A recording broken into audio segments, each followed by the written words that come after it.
debate, sociedad y actualidad. Esto es Contracolumna.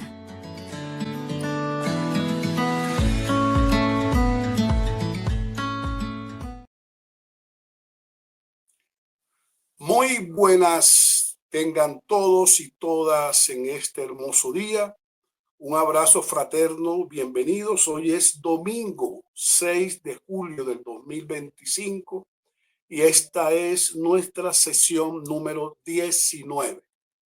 Sesión número 19 de su contracolumna de la Escuela Nacional Constituyente por aquí, por la revista internacional Contraportada, una revista internacional para el mundo, para América Latina. Un saludo fraterno de su amigo y servidor Javier Felizola. Bienvenidos a esta columna y a esta sesión número 19. Bueno, Colombia y América Latina avanzan en sus procesos de transformación, en sus procesos constituyentes. Hoy tenemos la segunda parte, mis queridos cibernautas, de un tema que comenzamos la semana pasada y que hemos denominado hacia una nueva historia del proceso constituyente en Colombia. Nueva historia de las constituciones en Colombia, segunda parte. Repito, hacia una nueva historia del proceso constituyente en Colombia, nueva historia de las constituciones en Colombia, segunda parte. Hoy es la segunda parte y hemos dividido este conversatorio, esta charla, este conversar, este compartir, lo hemos dividido en 3 segmentos. Un primer segmento que hay noticias. Recordemos que este es un espacio que combina el periodismo, la pedagogía, la noticia, la información, con la academia, con la educación popular y con la investigación científica social, sobre todo de la investigación constituyente, de todo lo que engloba el concepto constituyente. Dele clic en la campanita para que usted se vincule a nuestro canal y cada vez que estemos sacando todos los domingos, sábados, todas las semanas, usted pueda hacerle seguimiento a este ciclo, a esta serie que comenzamos la semana pasada y que hoy es la segunda jornada. Entonces, desde esa perspectiva tenemos noticias constituyentes hoy, porque hay noticias que hay que darlas. No podemos dejar pasar por alto las noticias constituyentes. Un resumen, vamos a tener un resumen, porque esto es un escenario pedagógico y aquí nadie está corriendo, nadie nos está presionando. La octava papeleta es el otro año. Estamos preparando el camino para que el pueblo colombiano, en la diáspora y en el continente, en el país Colombia, en nuestro país Colombia, pueda tener una capacitación, un conocimiento, un contexto histórico, técnico, académico y real de cómo se teje todo esto del proceso constituyente. Porque una cosa son las constituciones como tal, una cosa es la Asamblea Nacional Constituyente y otra cosa es el proceso constituyente, que ya lo hemos visto y que aquí abajito, si usted le da clic o se averigua cuál es el enlace nuestro, que lo podemos poner allí en los comentarios, en el inbox, ustedes van a conocer todo el currículo que llevamos en los últimos meses por aquí, por Contraportada. Entonces el segundo punto, el segundo segmento, el segundo momento es un resumen sobre la pasada charla y qué es tesis, qué hipótesis, qué conclusiones hemos identificado y sacado de esta primera fase. Y tercer momento, avanzar entonces hoy hacia otras constituciones como la de Cundinamarca, la de Antioquia y otras que siguen allí en el espectro histórico, como la Constitución de Angosturas, que se conoce también como de la Gran Colombia, la Constitución de Cúcuta de 1821, que se conoce como la República de Colombia, y otra que hubo en Bogotá en 1830, que la impulsó Simón Bolívar y que básicamente coincide con su muerte, y que esta constitución prácticamente nació muerta porque no se logró implementar realmente. Creo que nada más duró como un año y unos meses vigente, y realmente pues no logró los objetivos. Entonces vamos a avanzar hoy, pero con paso lento y firme, paso lento pero firme. Ok, entonces entramos en materia, mis queridos amigos y amigas, apreciados cibernautas que nos siguen, que nos escuchan, que nos acompañan todas las semanas. Una primera noticia la protagonizó el candidato presidencial, es magistrado de la Corte Constitucional, es magistrado del Consejo de Estado, Jaime Araújo Rentería, con un equipo que él tiene. No he podido identificar bien quiénes firmaron. Sé que firmó Jaime, pero el documento lo estuve tratando de abrir y no pude, no me deja desde Twitter. El 25 de junio, es decir, hace pocos días, presentó ante la Registraduría Nacional del Estado Civil una solicitud formal que busca incluir en el calendario electoral la convocatoria de una Asamblea Nacional Constituyente popular, la llaman ellos. Es un documento de 16 páginas. En ese documento ellos solicitan recursos logísticos, técnicos para esa convocatoria, con unas fechas precisas, y con dos momentos claves en la solicitud de este equipo, de este grupo, de el candidato presidencial, el jurista magistrado Jaime Araújo Rentería, de Valledupar, entre otras cosas, caribeño, y presentan dos solicitudes con dos momentos claves. Un momento solicitan la refrendación ciudadana que garantiza el respaldo ciudadano de la Asamblea Nacional Constituyente, que ya pues la noticia anterior que la dimos la semana pasada es la convocatoria a una octava papeleta o octavo formulario electoral, ¿verdad?, en las próximas elecciones de marzo del 2026, propuesta por el presidente de la República, Gustavo Petro, con el acompañamiento del ministro de Justicia, el nuevo ministro de Justicia, en buena hora decíamos, nuestro amigo y compañero de lucha jurídica, Eduardo Montealegre. Entonces, el primer momento es una refrendación ciudadana, y el segundo momento que solicitan estos personajes es la elección asambleísta constituyente, ¿verdad? Esto lo hicieron, como decía, el 25 de junio, y por aquí estamos mirando las noticias, estamos viendo los documentos. Tenemos entendido que se han recibido 3 peticiones similares en la registraduría. Solamente estamos comentando esta porque nos parece muy importante.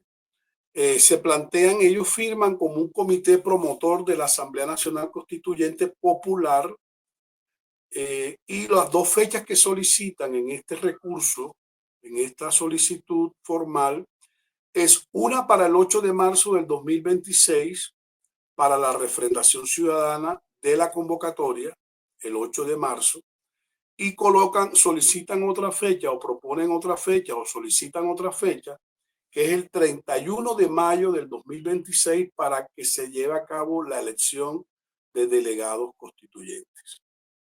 Esta, digamos, es la noticia. Le informo, porque aquí vamos a estar informando y poniéndolos a ustedes a tono, a la diáspora colombiana y a los compatriotas que viven aquí en el continente, aquí en este país, qué es lo que está pasando, todo lo que sucede en torno a la constituyente, al proceso constituyente. Y el registrador ha dicho en las entrevistas que le han hecho en los medios de comunicación, ha dicho que ningún proceso constituyente puede iniciarse sin el Congreso de la República. Y ahí empezamos a tener dificultades, ¿verdad? Porque el artículo 376, según el registrador, establece que tiene que haber una refrenda, tiene que haber una ley del Congreso que apruebe esto. y posteriormente vendría la refrendación, pero bueno, ahí viene el debate jurídico y tendríamos ahí otra lucha para el pueblo colombiano. Pero bueno, estos promotores, en cabeza de Jaime Araújo Rentería, magistrado, candidato presidencial, uno de los candidatos, al igual que Daniel Quintero y otros, muy poquitos, de 50 solamente 3 o 4, tienen claro y están comprometidos con el proceso constituyente en Colombia. Del resto, los demás les da miedo pronunciarse, no se atreven o no tienen conocimiento o no tienen ni idea de cómo se come esto. Entonces, yo creería que es muy difícil que un candidato presidencial de corte progresista, alternativo y popular que no tenga un compromiso con el pueblo colombiano hacia el tema constituyente, no creo que pueda ganar ni tener el apoyo de las bases del pueblo colombiano. Porque la gente está cansada, ya no queremos lo mismo. Pero bueno, esta es la noticia número 1. Repito, un comité promotor, bueno, ellos lo han hecho desde su compromiso como grupo. No han consultado otras organizaciones constituyentes como la Escuela Nacional Constituyente, no han consultado con la Red Nacional de Organizaciones Sociales por la Constituyente, y múltiples organizaciones no han sido convocadas en esto, pero nosotros respetamos porque creemos que es una iniciativa bien importante, pero bueno, ojalá la registraduría los avale, los acoja en esta propuesta. Entonces estaremos informando cómo evoluciona esto. Una segunda noticia es que el 4 de julio, hoy es 6 de julio, hoy es domingo 6 de julio, y el 4 de julio se cumplió 34 años de la Constitución Política Colombiana de 1991. La Constitución número 13 del siglo XX, ¿verdad? Es la Constitución número 13, según nuestras estadísticas, nuestras investigaciones, nuestra línea de tiempo. Es muy importante decirle al pueblo colombiano que nos escucha, al pueblo latinoamericano y a la diáspora colombiana en el exterior, que la Constitución cada año, cada 4 de julio cumple año, y la nuestra, la última, que es muy buena, muy importante, que la vamos a estudiar oportunamente en las próximas semanas, está cumpliendo 34 años de su promulgación, ha tenido más de 60 reformas. La anterior constitución, la de 1886, que fue impulsada por Rafael Núñez, conservador, cartagenero, que lideró el movimiento de regeneración progresista del cambio en ese entonces, en 1884, 85, 86, tuvo 77 reformas en 104 años. Ojo, más de un siglo. Y la del 91, la actual, la que nace de la séptima papeleta y del proceso de paz con la Alianza Democrática M19, donde nosotros estuvimos allí apoyando a Orlando Falborda y a otros compañeros como Héctor Pineda Salazar y otros constitucionalistas que hacían parte de nuestra lista en ese entonces, lleva 60 reformas. Esa es la segunda noticia constituyente de la semana. Una tercera noticia que me ha causado bastante interés es que el sábado 5 de julio, ayer, porque hoy es domingo 6, estamos aquí en Bogotá, en la localidad Santa Fe, en el centro de Bogotá, nos encontramos ubicados en estos tiempos, en estos días. El sábado 5 de julio, ayer, se cumplieron 214 años de la Declaración de la Independencia de Venezuela.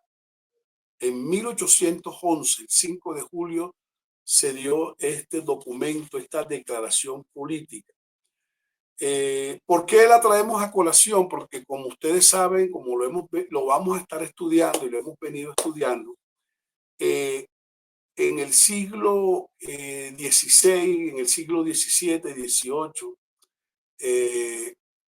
Venezuela y Colombia eran una sola, junto con Panamá y Ecuador. eran la Gran Colombia. En algunos momentos fueron la Nueva Granada y la Gran Colombia, pero era básicamente la Gran Colombia. Después se separaron por las razones que hemos estudiado y que vamos a estudiar aquí. No sé si hoy nos correspondan esa por el tiempo, pero vamos a tener varias jornadas. Recuerden que esta es la segunda parte. Entonces, por eso lo traemos a colación, porque lo que le sucedió a Venezuela, Panamá y Ecuador y Colombia en esos siglos, en el siglo XVI, XVII y XVIII, tiene que ver con la construcción de la República nuestra. Sobre todo desde esa perspectiva, bueno, es importante que sepamos qué pasó ese día. Se firmó el acta de la independencia de Venezuela, se convirtieron oficialmente en una nación libre y soberana. Nace lo que ellos llaman la Primera República, a partir del Congreso de Venezuela de ese momento, de 1811, y lo presidía el doctor Juan Rodríguez Domínguez, que fue el que firmó, sancionó esa acta de independencia. Y ello he notado en varios grupos WhatsApp y en varias noticias que los venezolanos, que son nuestros hermanos, a quienes le hemos dedicado casi 2 capítulos de esta serie en los últimos meses, ¿no?, estudiando la Constitución venezolana, que me parece que ellos van muy avanzados desde esa perspectiva de la construcción del poder popular. Afirman que fueron el primer país que se independizó, que logra la independencia en América Latina o en la Gran Colombia. Pero resulta que un día antes del 5 de julio del 1811, se dio la Constitución Política de Cundinamarca, ¿verdad? Y en esa Constitución, que fue sancionada el 4 de julio, primero que la de Venezuela, Cundinamarca era, digamos, la provincia central que enfrentaba el virreinato de la Nueva Granada, de España, y en ese momento esa constitución, que no era una constitución federal únicamente, sino que también sentaba las bases de las provincias centrales, digamos, todo lo que era el Tolima, Huila, Antioquia, Cundinamarca, Cauca, Popayán, Santander, toda esa región. Incluso teníamos nexos muy profundos con el Caribe colombiano a través de la provincia de Bolívar y de la provincia de Magdalena, de la ciudad de Mompox, en ese entonces, ese poblado tan importante de Mompox, Cartagena y Santa Marta. Entonces tenemos allí una precisión a manera de pedagogía, y es que el 4 de julio de 1811, ya Colombia, a través de esta acta de constitución, esta constitución que la vamos a estudiar hoy, también declara la independencia de Colombia respecto a España. Bueno, entonces ahí tenemos las noticias y es importante que estudiemos ese tema con los hermanos venezolanos. Pues no importa que quién fue primero, quién fue segundo. Lo importante es que casi que simultáneamente en el mismo año y en el mismo mes se dan, digamos, estas acciones históricas que permiten entonces la independencia oficial de Colombia, de la Gran Colombia, de Venezuela o de Colombia, respecto al a la corona española, ¿verdad? Bueno, esa es, digamos, el primer segmento que queríamos compartirles. Ahora, ¿qué conclusiones, qué tesis alcanzamos en el análisis de la primera parte? La primera parte que tuvimos en la semana pasada y que tiene que ver con esa fase tan importante, ¿verdad?, que viene desde el genocidio español, que comienza en el siglo XVII, en 1492, digamos, hasta eso es el siglo XVII, XVI, siglo XV, XVI, XVII, hasta llegar a la Constitución Comunera de 1781, en los años 1700. Estuvimos estudiando eso y estuvimos viendo cuáles fueron los hitos más importantes que contextualizaron y que rodearon, digamos, la primera constitución de Colombia, que a nuestro modo de ver es uno, digamos, de los descubrimientos, por llamarlo de alguna manera, digamos, estamos desenmascarando la historia, porque como decíamos, hemos encontrado que la tradición escolar o la tradición investigativa histórica de Colombia no reconoce realmente o no se reconocía a partir de nuestra investigación entonces, que no es solamente mía, somos un equipo muy grande, por ejemplo, con la Unión Constituyente Popular de Santander y otras organizaciones las que estamos, digamos, sobrellevando este proceso de historia, estudio, análisis y construcción de un proceso constituyente desde las organizaciones sociales, desde las organizaciones de base. No lo estamos haciendo desde los partidos políticos. Habrá un momento en que nos vamos a encontrar con los partidos políticos. No pertenezco, ni nuestra escuela pertenece a ningún partido político, ni tiene compromiso con ningún candidato presidencial hasta el momento. Nosotros preferimos mantenernos distantes para poder conservar nuestra autonomía, para poder ejercitarnos en la pedagogía crítica, y llegará un momento que habrá que tomar decisiones, pero en este momento la escuela y la red está orientada por organizaciones de base. Conclusiones, segundo momento de este conversatorio, de esta charla, de este compartir, de esta jornada número 19, de esta sesión número 19. ¿Qué conclusiones? Porque es que este ejercicio de pedagogía histórica, la didáctica que nos hemos planteado es que no podemos avanzar por avanzar o darle a la gente el conocimiento, no compartirle conocimiento. Se trata de que vayamos construyendo desde la pedagogía crítica, desde la interdisciplinariedad, desde el pensamiento sentipensante de Orlando Falborda, desde el enfoque del hombre tortuga o el hombre morrocoya, como lo llaman algunos, desde el enfoque de la educación popular, ¿verdad? Desde la holística, desde el pensamiento complex de Edgar Morin, que es cátedra itinerante de la ONU. Nosotros tenemos que llegar a conclusiones, a tesis que no existían anteriormente en el sistema educativo colombiano, ni existían anteriormente desde el enfoque del sistema de investigación científico social.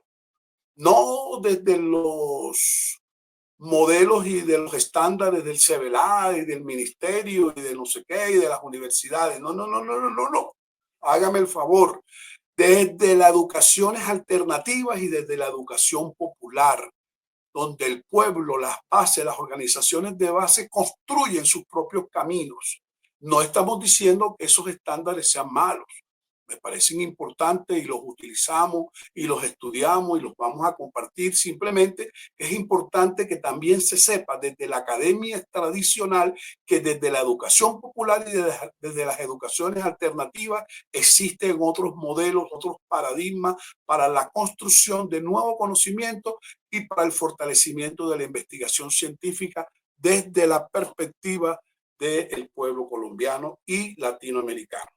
Entonces, desde esa perspectiva, ¿qué conclusiones hemos obtenido cuando revisamos, digamos, la primera charla, la primera parte de este ciclo que hemos denominado hacia una nueva historia del proceso constituyente en Colombia? Una de las primeras cosas que encontramos, mis apreciados cibernautas, amigos y amigas, es que se replantean los periodos o el periodo de la conquista, la colonia y la independencia. Hay que revisar eso porque la historia evoluciona y es dialéctica y se van encontrando cosas que yo creería que hay que ajustar, ¿verdad? Sería bueno que nos reuniéramos con la Academia Colombiana de la Historia. Sería bueno sentarnos a mirar eso.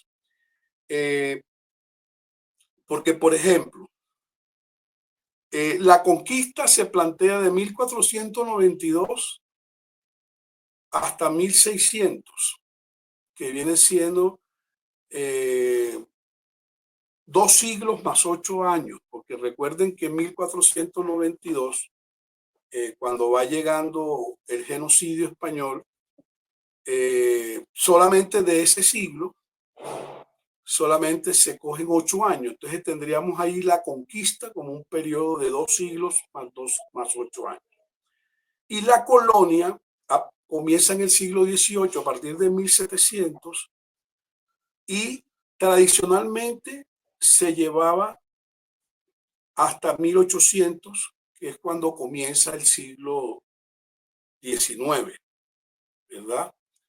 Pero cuando identificamos, descubrimos, desenmascaramos, visibilizamos, sacamos a la luz, como parte de la innovación de la investigación científica popular, el hecho de que la revolución comunera del siglo XVIII, de 1781 a finales del siglo XVIII, porque ya iban en los 81, la revolución comunera sienta un precedente histórico y se convierte en una primera constitución de Colombia, ¿verdad? Que sentaba la defensa de unos intereses populares que los vimos la semana pasada y que no los voy a repetir ahora porque entonces no nos alcanza el tiempo.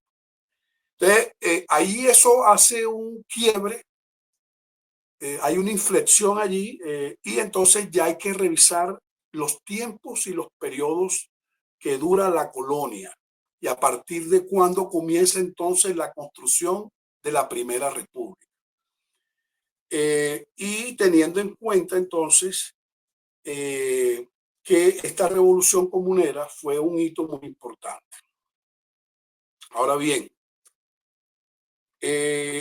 un segundo elemento de estas tesis para repasar, para revisar, para recordar, porque no vamos a ir corriendo, decía, es que el grito de independencia no solamente se puede tomar como punto de inicio el que se da en 1810, el 20 de julio, en la Plaza de Bolívar, con el florero de Llorente y todo el movimiento que se generó con respecto a ese suceso histórico.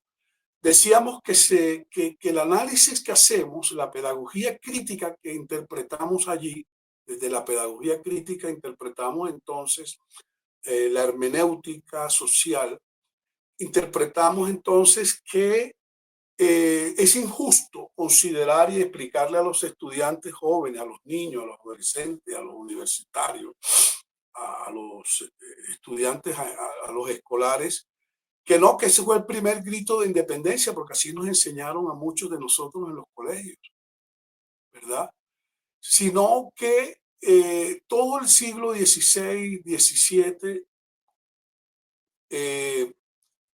y XVIII, 300 años allí prácticamente, se dieron varias irrupciones, subversiones, sublevaciones, que se convirtieron en los primeros gritos de independencia de Colombia. Y decíamos la semana pasada que uno de los primeros gritos de independencia, quizás el primero, no nos cerramos porque estamos en una investigación permanente y usted se puede vincular con nosotros, fue la creación de la primera república independiente afro, conocida como los Palenques de San Basilio, con el liderazgo de Bencos Biojó, que se llamaba Domingo, y un palenquero de apellido Mina y otros, que no recuerdo sus nombres, fueron los primeros. Entonces es un primer grito de independencia, de rebeldía, ¿verdad? La insurrección indígena, la acción de Manuela Beltrán en la Plaza del Socorro Santander cuando arrancó el edicto de los impuestos, la revolución comunera, el descuartizamiento de José Antonio Galán en la Plaza de Bolívar en 1781, el ahorcamiento o asesinato de Bencos Biojó en Cartagena, que fue mucho antes, en el siglo XVI, XVII, no recuerdo ahora. Bueno, es decir, hubo múltiples gritos de independencia. En enero de ese año, de 1810, se dio la insurrección de los Llanos Orientales, el memorial de agravio que se dio en 1809, ¿verdad? La conspiración de los Pasquines con la Declaración de los Derechos Humanos de Antonio Nariño y los estudiantes del Colegio del Rosario en Bogotá y otras instituciones educativas.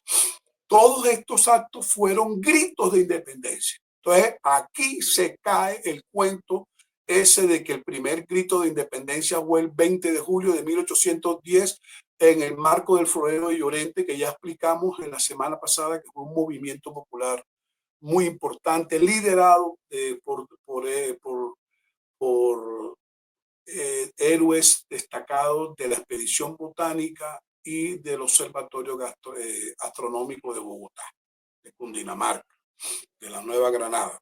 Entonces, ese es un segundo punto, los gritos de independencia. El primero es la revisión de los periodos. El primero es la revisión de los periodos de la colonia y la conquista y la independencia. Eso hemos establecido unos nuevos puntos de partida, unos referentes históricos que tienen que ver con el año 1781 del siglo XVIII y el inicio de la Primera República exactamente. Una primera constitución comunera que ya no es la de Cundinamarca, ni la de Cúcuta, ni la de Antioquia, ni la de Angostura, sino la de la comunera. Ese sería los tres, y el grito de independencia. Llevamos tres tesis, digamos, tres conclusiones, tres innovaciones. Entonces hay un cuarto punto y es el concepto de la Primera República. ¿Dónde comienza la Primera República? Con la Constitución Comunera de 1781. Pregunto a usted, contésteme allí en el inbox, en los comentarios. ¿O usted está de acuerdo en que la Primera República comienza con la Constitución de Cundinamarca en 1811, o con la de Antioquia en 1812, o con la de la Gran Colombia de Simón Bolívar en 1819 con el Congreso de Angosturas, o comienza con la de Cúcuta en la constituyente de la República de Colombia que fortalece la Gran Colombia de 1821, o comienza con la de 1832 que se llama Constituyente de la República de la Nueva Granada, cuando ya Colombia se independiza de Venezuela, y se llamó también la Constituyente neogranadina. Eso tenemos que revisar. Entonces, esa es una de las tesis, digamos, el concepto de la Primera República. Ahora bien, mi querido cibernauta, hay un enfoque también histórico que tenemos que revisar, porque nosotros tenemos el deber de decir la verdad de las cosas. No podemos aquí venir a echar mentiras, tenemos que decirle a la audiencia la verdad. Sin atacar a nadie, no vamos a decir que los historiadores que se equivocaron, que no. No, simplemente la historia es dialéctica y evolutiva, dinámica, multidimensional, y desde esa perspectiva, en este siglo, en este año 2025, esta escuela y esta red nacional de organizaciones sociales por la Constituyente ha querido develar, digamos, lo que vamos encontrando en nuestro estudio, en nuestra investigación. Entonces, normalmente se habla de que se celebran 214 años de la independencia de Venezuela y de la independencia de Colombia. Y se arranca de 1811 con el Acta de la Independencia de Venezuela y con la Constitución de Cundinamarca, ¿ya? O de 1810 con el Grito de Independencia. Es importante recordar que en ese grito de independencia, en el parlamento que en ese momento existía, en el cabildo popular que se creó, ¿verdad? Que se creó un cabildo, una junta suprema de gobierno en 1810, ellos hicieron un acta Aquí en Colombia también tenemos actas. Se hizo un acta y esa acta, allí en esa acta se planteó la independencia de Colombia. En esa acta se planteó la independencia de Colombia. Entonces es importante que ahí nos da, si se toma desde ese punto, da 214 años. Pero realmente, a mi modo de ver, la lucha, porque es que hay que ver la lucha desde el genocidio, ¿ah? O si la tomamos desde 1781, que es la Revolución Comunera del siglo XVIII, 1781, vamos a tener un siglo hasta, hasta 1881, ahí hay un siglo, hasta 1981, 2 siglos, ¿verdad? 19 años hasta el 2000 y 25 que llevamos del 2000, tendríamos 244 años y no 214 como nos han venido enseñando. Entonces, la celebración de la independencia, de la lucha de independencia, que preferiblemente la deberíamos llamar la resistencia, comenzó desde Benco Viejo en el siglo XVI, ¿verdad? Pero si técnicamente vamos a lo jurídico, la Revolución Comunera de 1781 bien podría ser un referente, porque recuerden que la Revolución Comunera se firmó como capitulaciones y se firmó por parte de la Iglesia Católica de ese momento en representación de un arzobispo, Caballero y Góngora, y se firmó por parte del alcalde de Santa Fe, que era el delegado de la corona española, y se firmó por unos militares de la corona española, por testigos de la corona española y unos criollos, y por actores de ese momento, de personas, es decir, las autoridades más importantes del momento. Eso lo explicamos la semana pasada en la sesión número 18. Entonces no fue ahí un documento pasajero, una lagaña de mico pintada en la pared, qué sé yo.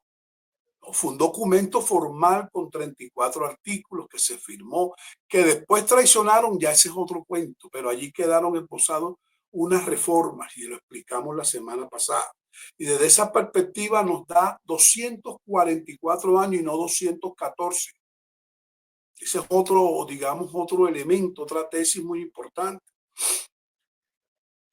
Ahora, ¿cuánto tiempo llevamos en esta resistencia? Porque si tú la llamas la independencia, pues te da 244 o 214, pero si tú llamas al proceso de resistencia frente al Imperio Español, nos da 633 años. Es importante tenerlo claro. 8 años del siglo XV, los genocidas llegaron en 1492, 100 años del siglo XVI, 100 años del siglo XVII, 100 años del siglo XVIII, 100 años del siglo XIX, 100 años del siglo XX y 25 años que llevamos del siglo XXI, más los 8 del siglo XV que dije primero. Usted lo suma, 1, 2, 3, 4, y eso te da 633 años de resistencia, porque el pueblo colombiano y granadino nunca dejó de resistir. Y lo demostramos la semana pasada. Entonces la resistencia te puede dar si lo tomas desde un punto de referencia de cualquier acto de estos, cualquiera de los hitos te puede dar 308 años, por ejemplo, o te va a dar 633 años. Esto es importante tenerlo claro. Otro elemento que hemos identificado en esta investigación que replantea la historia de Colombia y de esta historia, este replanteamiento de la historia tiene una línea de tiempo y tiene una herramienta metodológica, tiene un paradigma, que ese paradigma lo hemos creado en esta Escuela Nacional Constituyente, para enriquecer los procesos académicos de nuestro país y de América Latina. Porque esta metodología, esta técnica didáctica, investigativa y pedagógica, la podemos utilizar en cualquier país latinoamericano o en cualquier país del mundo. Y es que tú tienes que, cuando tú revisas, mis queridos cibernautas, cuando tú revisas la historia de un país, o en este caso de mi amada patria querida Colombia, cuando tú revisas la historia desde el prisma, desde el filtro, desde el espectro o paradigma del proceso constituyente. En este caso, lo clave aquí es el proceso constituyente, que ya lo hemos explicado aquí abajo, búsquelo, se llama Categorías y Dimensiones del Proceso Constituyente en América Latina. Usted tiene que verse ese estudio que yo hice aquí en este canal, en esta revista, en esta columna, en esta escuela, en esta red. Entonces, cuando usted descubre esa metodología que nosotros nos hemos construido aquí, ¿verdad? Cuando usted utiliza y aplica ese paradigma en la historia, replantea los conceptos históricos de los procesos. Y desde esa perspectiva, entonces avanzamos a otro elemento muy importante. Porque esa fue una de las razones que nos llevó a realizar esto. ¿Cómo así que hay una primera república? Pues sí, efectivamente, los historiadores hablan de una primera república en Colombia.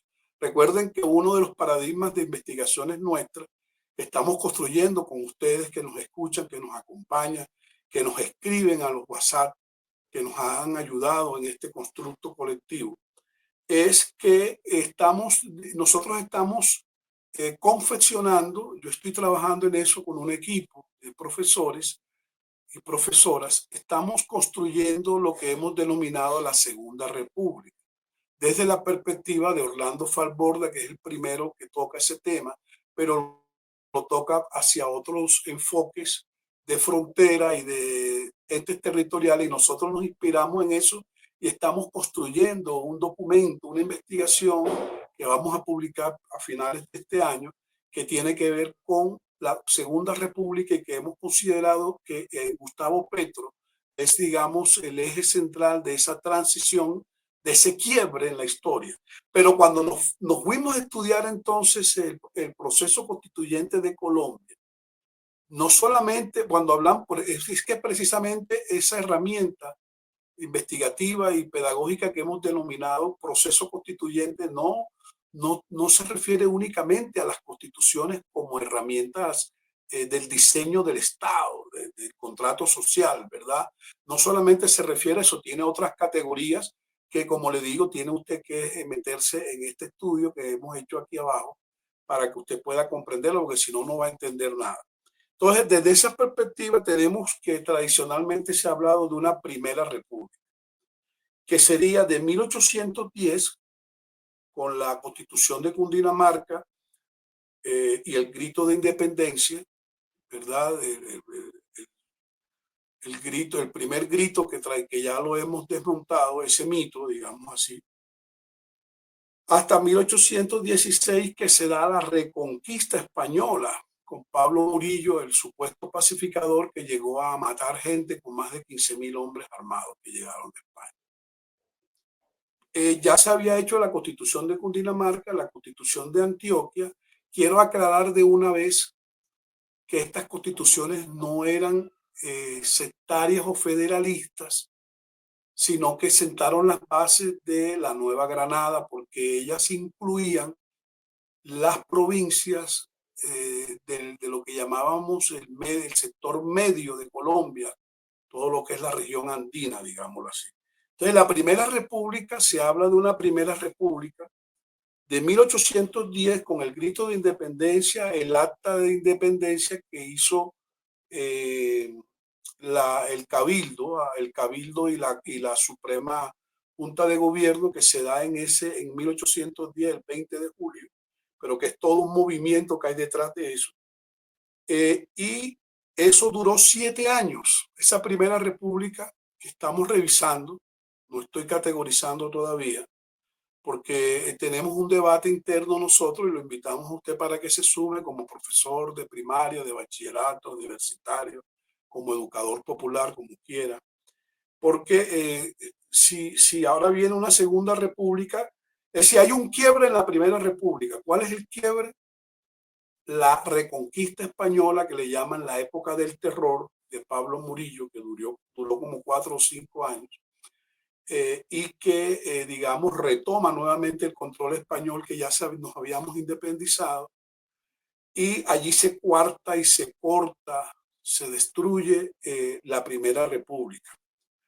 Y una segunda república comienza el 7 de agosto de 1819 con la batalla de Boyacá de Bolívar, que la gana, y la Constitución de Venezuela, que se llama de Venezuela, pero que también la conocemos como la Constitución de la Gran Colombia. Esa Constitución se da en 1819, ¿verdad? Entonces, allí comienza, digamos, la Segunda República hasta nuestros días. Entonces, tendríamos que hablar de una tercera república, que tiene un quiebre de inflexión con Gustavo Petro en el 2022, ¿verdad? Cuando él llega a la presidencia, en la cual este servidor trabajó durante 6 años, desde 1917 con la recolección de firmas, desde 2018, cuando hicimos la gran asamblea el sábado 22-23 de septiembre del 2018, aquí en la Plaza de Bolívar, hicimos la asamblea fundacional del Movimiento Colombia Humana, y bueno, ya de ahí vinieron 4 elecciones y cosas, y fuimos construyendo hasta el 2022 cuando él llega al poder. Así que nosotros somos protagonistas, actores vivos, desde la Constitución del 91, donde estuvimos apoyando a Orlando Falborda, la lista de la Alianza Democrática M19, con Héctor Pineda Salazar y otros, Navarro, que era uno de los que estaba al frente, y otros compañeros, y hasta el sol de hoy, hasta el 2025. Entonces, ahí comenzaría la Tercera República. Fíjese que ya en este estudio hemos ido identificando entonces unas fases, unas etapas del proceso constituyente en Colombia, cómo se constituyó nuestra república.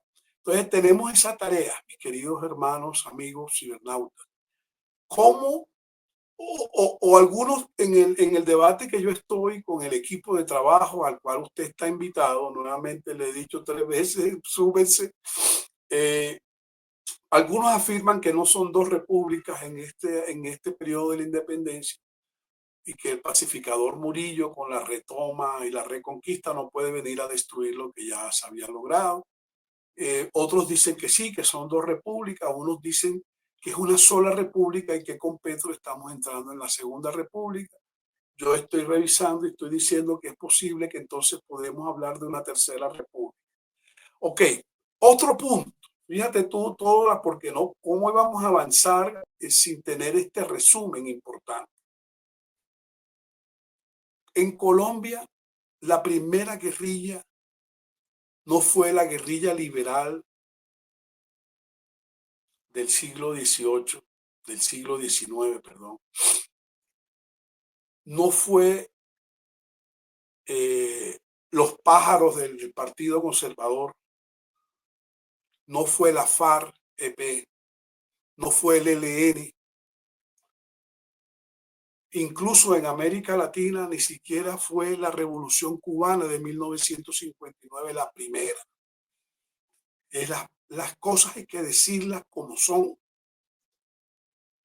La primera guerrilla, óigame bien, la primera guerrilla, y cuando hablamos de guerrilla no estamos hablando de bandoleros, ni estamos hablando es decir, de criminales por criminales, no, estamos hablando de un escenario de revolución para la transformación y la defensa de los intereses de una nación, de una comunidad, de un colectivo, de un pueblo, de una sociedad, de una ciudadanía.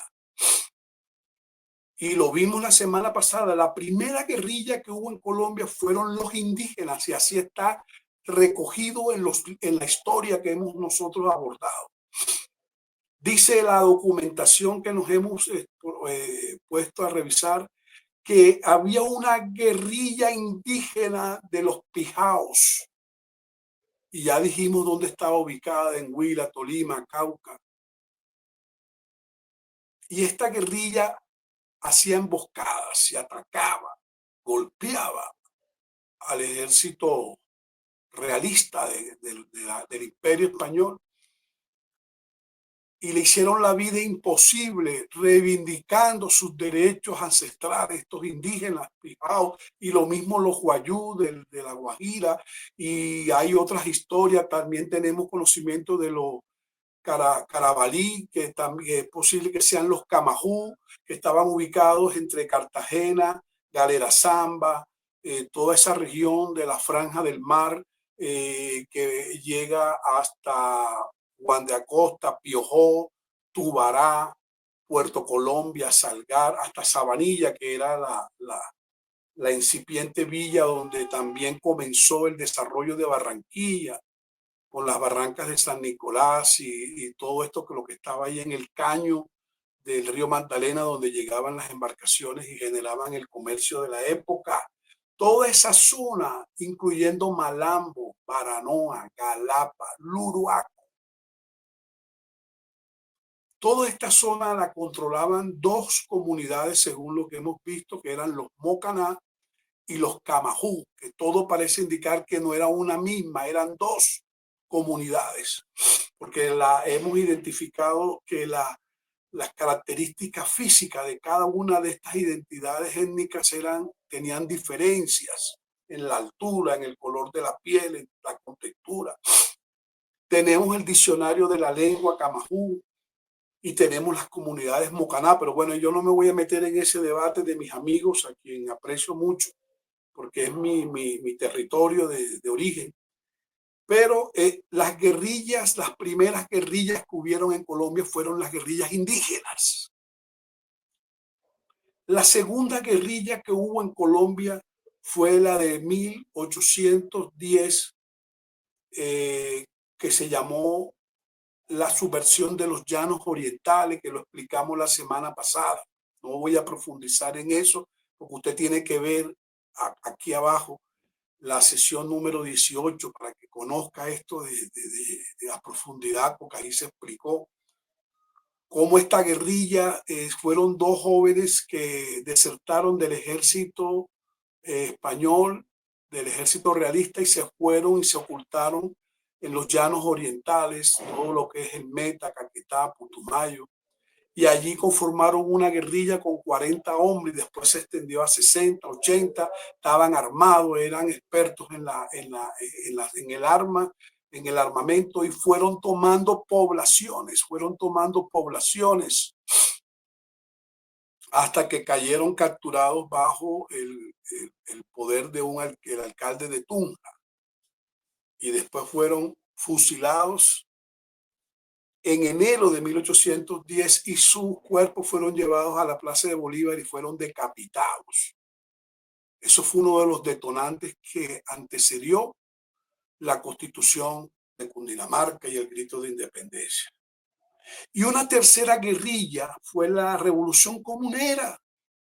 Más de 20.000 hombres en armas por todo el país, por Santander, Cundinamarca, Cauca, Boyacá, tomando poblaciones y disparando contra el ejército imperialista español. Entonces, la historia hay que contarla como es y darle el crédito a quien realmente lo merece. Ok, vamos a avanzar porque ya se nos está acabando el tiempo. Hoy no vamos a poder abordar las constituciones de Cundinamarca y de Antioquia y de Cúcuta, porque no nos va a alcanzar el tiempo. ¿Por qué? Porque yo quiero repasar entonces cuáles fueron los hitos, porque es importante repasar para que haya claridad en el proceso. Tenemos dos constituciones que hemos abordado apenas en estas dos sesiones, que es la Constitución Comunera del 7 de junio de 1781 y la Constitución de Cundinamarca de 1811, siglo XIX, y la Comunera, siglo XVIII. La de Cundinamarca fue el 4 de abril de 1811 y la Comunera fue el 7 de junio de 1781. Entonces tenemos esas dos constituciones y queremos dejar claro en esta sesión número 19 cuáles fueron los hitos, porque ese es uno de los objetivos de esta línea que hemos abierto. ¿Cuáles fueron los hitos o antecedentes de cada una de estas dos constituciones? Primero, la Constitución Comunera. ¿Qué antecedió a la Constitución Comunera? Pues nada más y nada menos que el protagonismo de Manuela Beltrán. En 1781, con la Revolución Comunera, ella es el ave fénix, el adalid, que arranca el edicto de los impuestos de la plaza que había colocado la corona, el virreinato, ¿verdad? Y ese se tomó como un punto de partida para la Revolución Comunera. La independencia de Estados Unidos, que se había dado en 1776, que fue un detonante, un referente muy importante. La fuerte división de clases que había, digamos, en ese momento en la nación. Recordemos que habían españoles, criollos, afros, indígenas, mestizos, mulatos, zambos, y estaba el clero y los escribientes, los notarios. Todos estos eran sectores sociales. Los llaneros también eran otros, y los campesinos. Fíjense toda la multiplicidad de clases sociales, y entonces había una pugna porque los únicos que podían tener acceso al poder público eran los españoles. Y ya los criollos que habían estudiado en Europa, como Bolívar, Nariño y otros, Santander y toda esta gente que se venía preparando y que eran y pertenecían a la nobleza, estaban los nobles, los plebeyos. Bueno, ahí había un poco de clases sociales, y eso fue una de las cosas que antecedió la Constitución Comunera. Las capitulaciones que se dieron. Se había creado el virreinato de la Nueva Granada en 1717, unos años antes, en ese mismo siglo XVIII. Habíamos dicho que la guerrilla Pijao, que esa lucha duró 2 siglos. Por eso es que yo hago tanto énfasis en valorar esta resistencia indígena Pijao. La República Independiente de los Palenques, que fue la primera en América Latina, y nada más y nada menos que la Inquisición Católica. Dios mío, eso fue una cosa terrible. Asesinaban a los judíos, asesinaban a los que no eran católicos, los que no querían adorar a las vírgenes, y algunas mujeres que por el simple hecho de dominar la homeopatía, la sanidad de enfermedades por plantas y algunos secretos que ellas manejaban, las consideraban brujas y las quemaban y las asesinaban. En la Inquisición fue un tribunal terrible, terrible, criminal. Hubo una situación que no quiero ni recordar. Entonces, estos hitos fueron antecedentes de la Constitución Comunera, porque cada constitución tiene unos antecedentes. Ahora miremos los antecedentes de la Constitución de Cundinamarca de 1811. Tenemos nada más y nada menos el descuartizamiento de Galán, de José Antonio Galán, en la Plaza Mayor, que hoy se conoce como la Plaza de Bolívar. La traición a los comuneros por parte del arzobispo de la Iglesia Católica y de las autoridades españolas y criollas que estaban arrodilladas al Imperio Español. La muerte de Manuela Beltrán, todo eso se da en 1781. La expedición botánica de 1783, la Revolución Francesa de 1789, ahí caen los reyes y comienza la República Francesa. Eso fue una inspiración muy importante, porque recuerden que de allí tomó Antonio Nariño los derechos humanos, la Proclamación de los Derechos del Hombre. La traducción de los derechos del hombre de Antonio Nariño en 1793.